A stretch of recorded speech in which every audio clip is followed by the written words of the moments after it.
Hi, I'm Joyce, and I'm here today making my very first chunky blanket video, so forgive the fact that it's not perfect.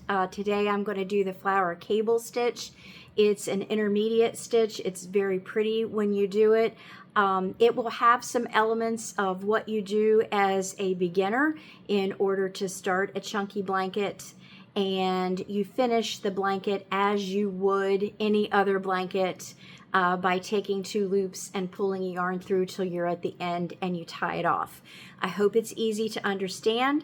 I'll try to go slow. Please feel free to give me feedback or ask questions in the comments.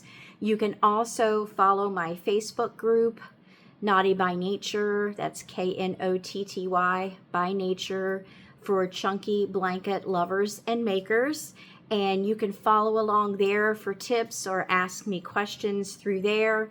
I'm going to start today with this color, and this is a Bernat yarn, and it's light teal.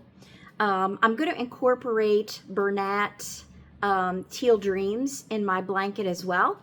And if you'll pardon me one second, I'm going to lower the camera to my table, and hopefully you'll be able to see well. Pardon my mess at the workstation if you can see any, and I excuse the tripod. As I said, this is my first video. So I'm going to go ahead and open the yarn. I do use the burn method for those of you that are new or don't know what that is. The burn method is simply, cutting the end when you're out of yarn, and you give it a little snip, and then you fuse it to the yarn that you're adjoining that to. And let me make a quick adjustment to this camera a little bit so you can see a little bit more of my table. There we go. Thank you for your patience on that. So I'm going to start by making a slip knot, and the first thing you want to do, like with any other blanket, is put a little knot in your yarn. People leave different amounts of yarn. I don't like to weave a lot back through, so what I'm going to do is just leave a little bit at the end and then pull that tight.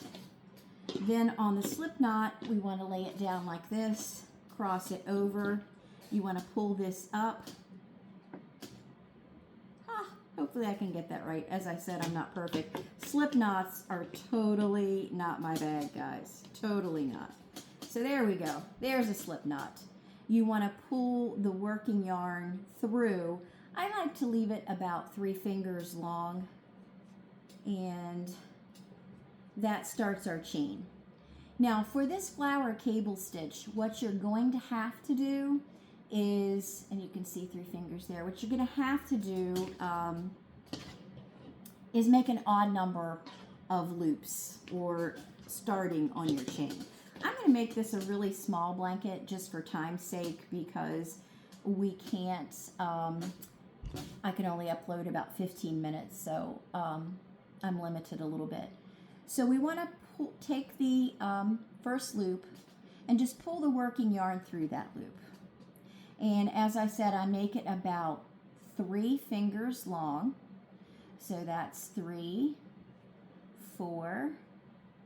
I'm going to go out to about 15. And I leave it loose because if you pull it tight, it really does show in your blanket. I made that mistake on several blankets that I started that I've actually reworked.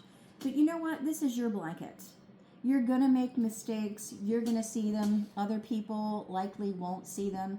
And each one that you make, you're going to get better at. So rest assured that you will get there. I'm left-handed. It's very hard for me to kind of learn things and to live in a right-hand world, although I will say that I have quite experience by now doing so at my age level. So I just want to make sure that you know that you can do it. Just keep trying. Let's see how many loops we have. I go through the kind of the bottom loop under the middle bump. I think it makes for a nicer border. And I'm sorry if this is a little upside down. Like I say, I'm working to correct that with my video. So I have 1, 2, 3, 4, 5, 6, 7, 8, 9, 10, 11, 12, 13, 14, 15. And let's back that out a couple. We also want to be able, though, and I may have to start this again, you'll have to pardon me, to have end loops. So because we have 15, I think I'll go about 17. If I have to start again, like I said, this is real life, so I'm sorry. I hope I get it right for you.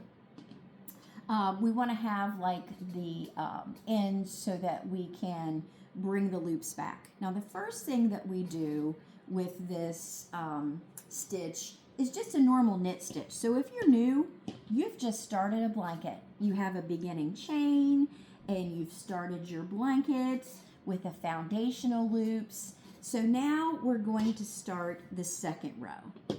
And I always try to keep my yarn pulled in the direction I'm going. A lot of times, and I'll give you this tip as a beginner, you want to be able to count your loops constantly. It's easy to let a stitch slip and leave a stitch out, so I'm constantly trying to count. Yes, I've had to do some frogging, and frogging is another term where you just back up because you've missed a stitch or you're not happy with it. So, feel free to do that as well. We're going to leave this first loop alone for right now, and we're going to pull, and I want to show you that I'm pulling through the bottom loop there. So we just want to pull through. Hopefully we'll have an odd number. If not, I'll frog it at the end. Like I said, this is real life. It's unscripted. It's just who I am. So I'm pulling all of these through below the middle bump for me because I feel that makes a nice border.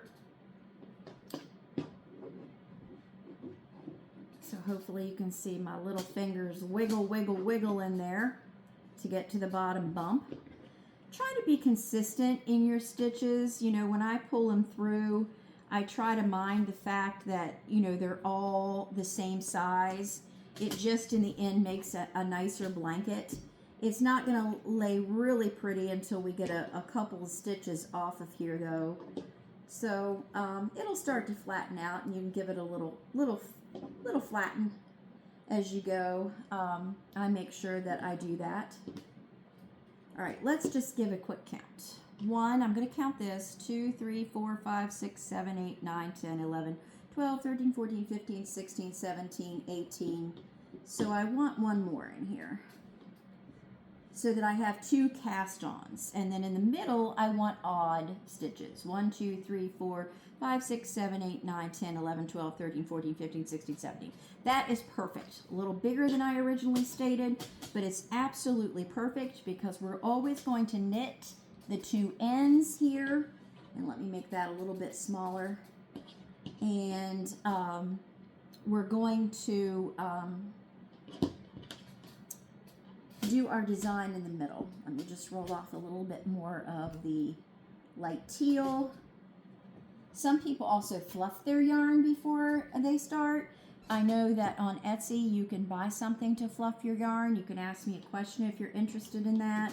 I typically don't do that, but a lot of people do it. Sometimes they just take a whisk.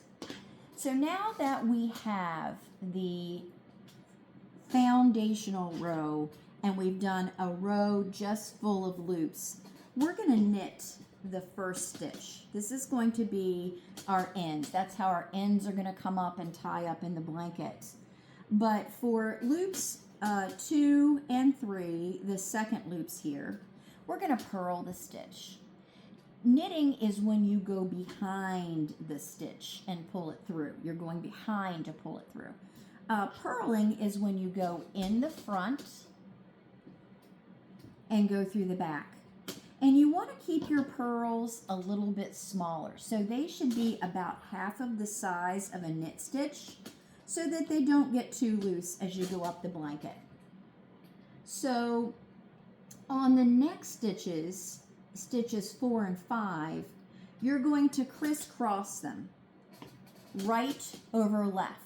So this is probably backwards to you, but I'm going to take the right, I'm going to go over the left, and then I'm going to knit it in the order that they're crisscrossed. So the right stitch ends up over on the left. I knit it first, and then I knit the stitch that is ended up on the right. Now the next stitch we're going to do, or the next portion that we're going to do, and this pattern will repeat, so just be a little bit patient. We're going to crisscross stitches 6 and 7, and when we crisscross them, we're going to go left over right. So once they're left over right, you just knit those. Left over right, and then knit. And then you can start to see, maybe you can, the little funnel or the little pattern that's starting there. So for 9 and 10, we're going to purl those. And remember, purl is going in the front, pulling in the back, leaving them about half the size as the knit stitch. Mine are just a little bit smaller, maybe over half. Do what you're comfortable with. And then we're going to continue the pattern we've just done. We're going to go right over left, and we're going to knit. We're going to go left over right,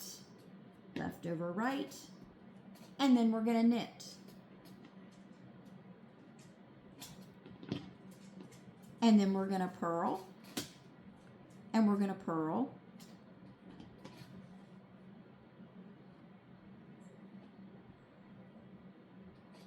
And then we're going to go right over left.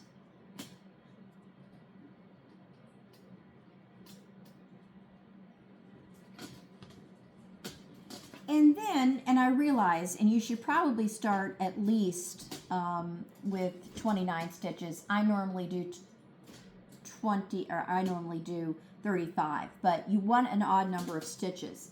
What's going to happen to me here, and you're going to see this, is that I want to be able to go right over left, left over right, and then I want to start like I did over here with 2 purls.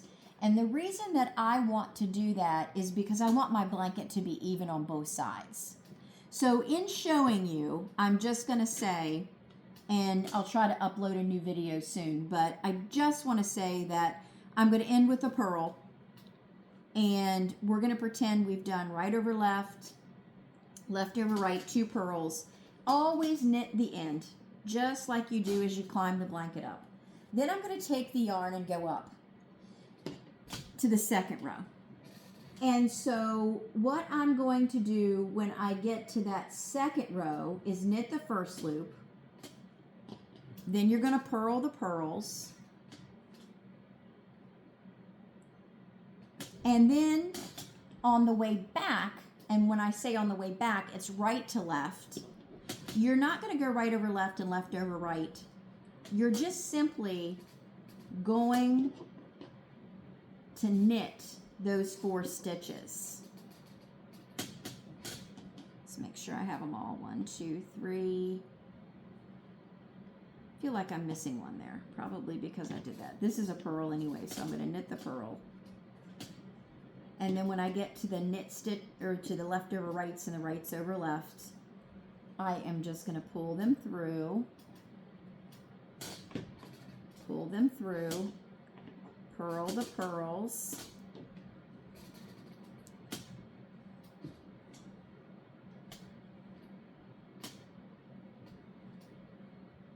get myself a little more yarn, sorry about that.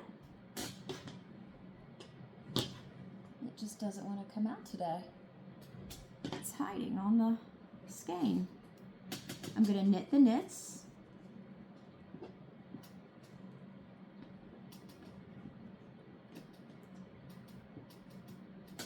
Again, purl the purls.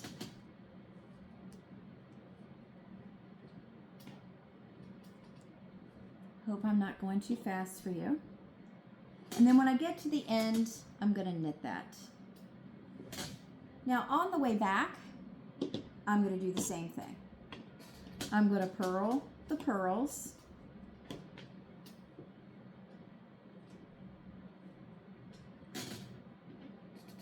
I'm going to go right over left, every time I go to the left, I'm going to do right over left. I'm going to do left over right. I'm going to purl the pearls. And then I'm just going to continue my blanket. Right over left.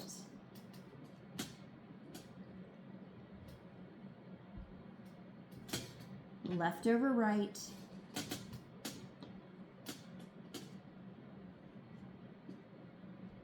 Sometimes I knit a little bit too tightly. Purl the pearls. And that was a little knit there. Let me back up. Let me do a little frogging. There we go. Then we go left over right. Sorry about that. Again, it's real life.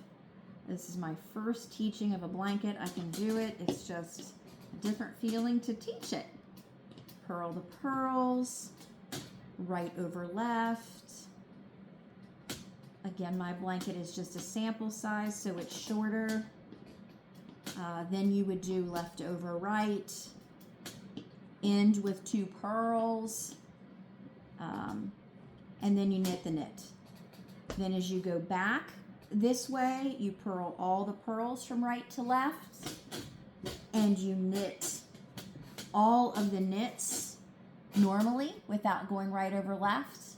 When you get to the left, you purl the pearls, you do a right over left stitch, a left over right stitch, and that's how you complete the entire blanket. When the blanket is the size that you want, then you just cast off and you end it as you would end a blanket normally. So as I said, this is my first video. I appreciate you tuning in, and I appreciate your patience, and I welcome your questions. Hopefully I can upload this. It's a little bit long, but stay tuned for the next one. I'll keep getting better. Thank you for watching.